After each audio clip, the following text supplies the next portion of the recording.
मतलब मनुस्मृति को बदनाम किया गया। वो किताब ओरिजिनली कहाँ है? वो ओरिजिनली किताब कहाँ है? आप तो पढ़ते लिखते रहते हैं, आपको पता होगा। इसीलिए मैं कह रहा हूँ ना, बताइए ना, कहाँ है वो किताब? कहीं नहीं है, कहाँ है? कहीं अवेलेबल। मनुस्मृति में तो ये लिखा हुआ है, यत्र नार्यस्तु पूज्यन्ते रमन्ते तत्र देवता। वो जो श्लोक है मनुस्मृति में लिखा यत्र नार्यस्तु पूज्यन्ते रमन्ते तत्र देवता, बुरा है? दोस्तों बहुत बहुत स्वागत करता हूं आप सभी का। इस समय देश में संविधान बना मनुस्मृति पर बहस हो रही है। लगातार इस टॉपिक पर टीवी मीडिया डिबेट कर रहा है। बड़ा सवाल यह है कि आखिर मनुस्मृति की इतनी आलोचना क्यों होती है? क्या वाकई मनुस्मृति में इतनी खामी है कि वो अब आउटडेटेड हो गई है? जब यही सवाल बीजेपी के धुरंधर प्रवक्ता, बीजेपी के लोग कहते हैं कि ये धुरंधर प्रवक्ता हैं, इनको बहुत पसंद करते हैं। बीजेपी के जो समर्थक हैं, खास तौर से जो मनुवादी हैं, मनुवादी लोग इनको बहुत पसंद करते हैं। इनका नाम है सुधांशु त्रिवेदी। कहते हैं कि इनके अंदर ज्ञान बहुत है। लेकिन आज मनुवादियों को सुधांशु त्रिवेदी का मनुस्मृति पर जो ज्ञान दिया है, उड़ेला है, वो जरूर सुनना चाहिए। और अगर आज मनुवादी इनके बयान को सुन लेंगे ना, तो फिर सुधांशु को भी गाली पड़ने वाली है आज। वहीं राजकुमार भाटी ने मनुस्मृति को लेकर जो बयान दिया, उस पर भी बवाल मचा हुआ है। तो बहुत सारे लोग मनुस्मृति को गलत बता रहे हैं, कुछ लोग मनुस्मृति के समर्थन में भी हैं। लेकिन आज सुधांशु त्रिवेदी ने मनुस्मृति को लेकर जो राय व्यक्त की है, यकीनन वो बेहद चौंका देने वाली है। तो दोस्तों बिना देर किए सबसे पहले आप सुधांशु त्रिवेदी का ये वीडियो देखिए, जिसमें वो मनुस्मृति को लेकर अजीबो गरीब ज्ञान दे रहे हैं। देखिए जरा। एक बात मैं और बताना चाहता हूं, मनुस्मृति का अंग्रेजी में जो ट्रांसलेशन हुआ वो विलियम जोन्स ने किया, जो कलकत्ता हाई कोर्ट के जज थे 1790 के आसपास। उन्होंने 3 संस्कृत ग्रंथों का अनुवाद किया, एक अभिज्ञान शाकुंतलम का, और एक विद्याधर के हितोपदेश का, और तीसरा मनुस्मृति का। और विद्याधर का हितोपदेश तो फेबल्स ऑफ द बीडा पाई के रूप में। तो मैं पूछना चाहता हूं, अभिज्ञान शाकुंतलम ओरिजिनल अवेलेबल है, 1000 साल पुराना भी, और विद्याधर का हितोपदेश भी अवेलेबल है। ये जिस मनुस्मृति से ट्रांसलेशन किया था, किसने? विलियम जोन्स ने। वो है कहां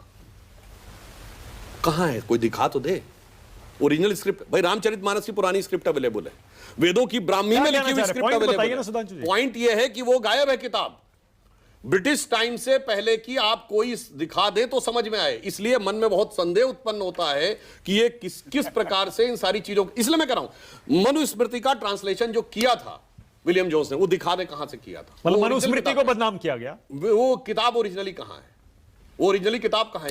आप तो पढ़ते लिखते रहते हैं, आपको पता होगा। इसीलिए मैं कह रहा हूं ना, बताइए ना, कहां है वो किताब? कहीं नहीं है, कहां है? कहीं अवेलेबल नहीं है। तो मनुस्मृति नाम की कोई चीज है ही नहीं ना, जो थी वो गायब है, जो थी वो गायब है। मनुस्मृति जैसे भविष्य पुराण गायब है, भविष्यवाणिका गायब है। इसीलिए मैं कहना चाहता हूं ब्रिटिश टाइम से पहले की दिखा। अच्छा, आईने अकबरी तो है, शाहजहानामा है, बाबरनामा है, तजुके बाबरी है, फतवते फिरोज शाही है। मतलब उसे गायब कर दिया गया। सुनिए, मैं तो सिर्फ ये कह रहा हूं। अरे मतलब आप खुद समझिए ना, मैं तो कह रहा हूं ना।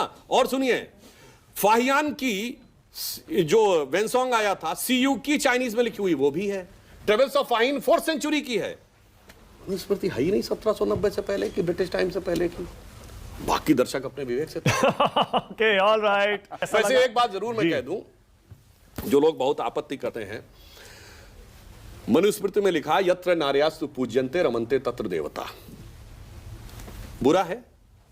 अच्छा। तो यहां पर सुधांशु त्रिवेदी कह रहे हैं कि 1790 से पहले की मनुस्मृति है ही नहीं। ये बहुत बड़ा बयान है।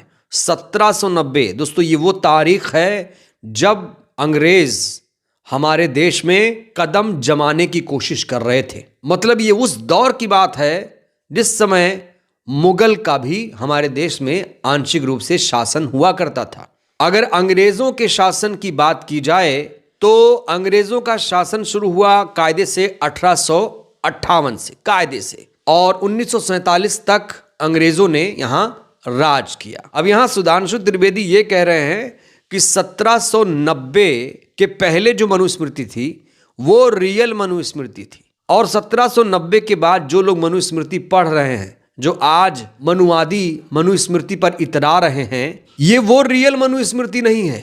ये कहने की कोशिश कर रहे हैं सुधांशु त्रिवेदी। बड़ा सवाल, क्या वो कहना चाहते हैं कि मनुस्मृति जो अभी की है उसमें किसी ने मिलावट कर दी, अंग्रेजों ने मिलावट कर दी? और उस समय के फिर राजा महाराजा क्या कर रहे थे? जो लोग मनुस्मृति से मोहब्बत कर रहे थे वो लोग क्या कर रहे थे? यहां मनुस्मृति पर यह बयान देकर सुधांशु त्रिवेदी ने मनुस्मृति के बहस को नया मोड़ दे दिया है। उनसे सिर्फ सिंपल पूछा गया था कि भाई इसकी आलोचना क्यों होती है। जवाब देना चाहिए था कि भाई इसमें कुछ श्लोक विवादित हैं, इसमें शूद्रों के बारे में, महिलाओं के बारे में जो कुछ भी कहा गया है। मैंने तो मनुस्मृति पढ़ी नहीं।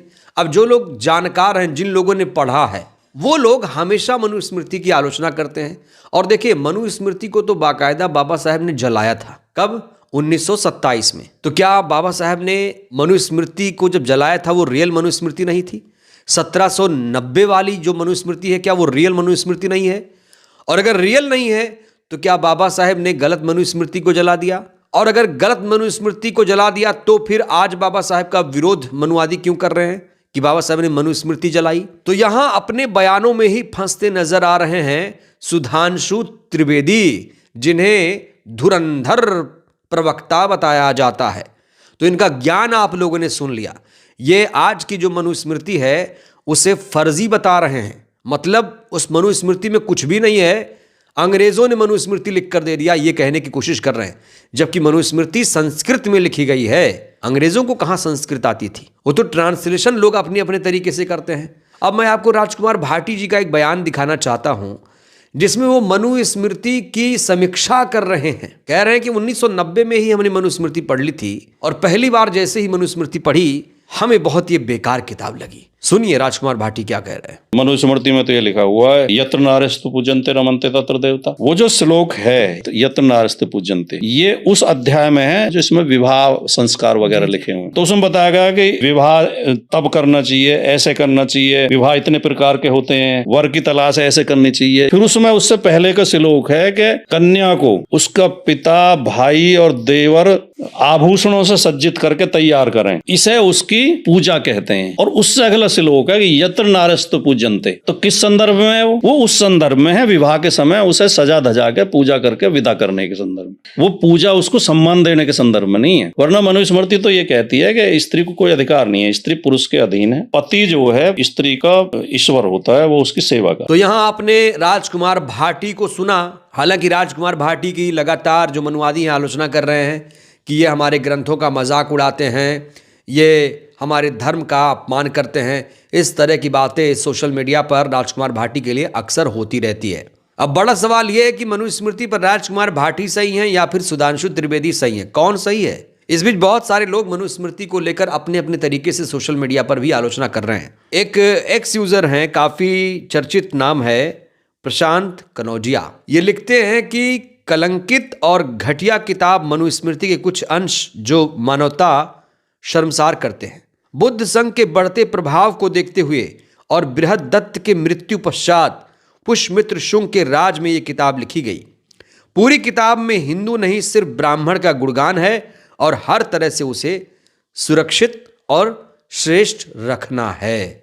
तो यहां प्रशांत कनौजिया मनुस्मृति के कुछ श्लोक को कोट कर रहे हैं और कह रहे हैं कि पुष्यमित्र शुंग के राज में मनुस्मृति जो किताब है वो लिखी गई। और इस किताब में SC ST OBC के लिए कुछ भी नहीं है। कहा जाता है ये जो किताब है इसी ने जाति की श्रेष्ठता को बनाए रखा। ये जो किताब है जातिवादी किताब है, इसीलिए बहुजन समाज इस किताब का लगातार विरोध कर रहा है। और जो लोग कहते हैं कि संविधान को खत्म कर देंगे, मनुस्मृति लागू कर देंगे, याद रखिएगा इस देश में ऐसा कभी नहीं होगा। हमारा देश संविधान से ही चलेगा। बहरहाल सुधांशु त्रिवेदी के तमाम जो फॉलोवर्स हैं, जो सुधांशु त्रिवेदी को तुर्रम खां समझते हैं, धुरंधर प्रवक्ता मानते हैं, सुधांशु त्रिवेदी ने जो बयान दिया है, इस बयान को लेकर आप लोग क्या कहोगे? सही कहा, गलत कहा? राय दीजिएगा। धन्यवाद।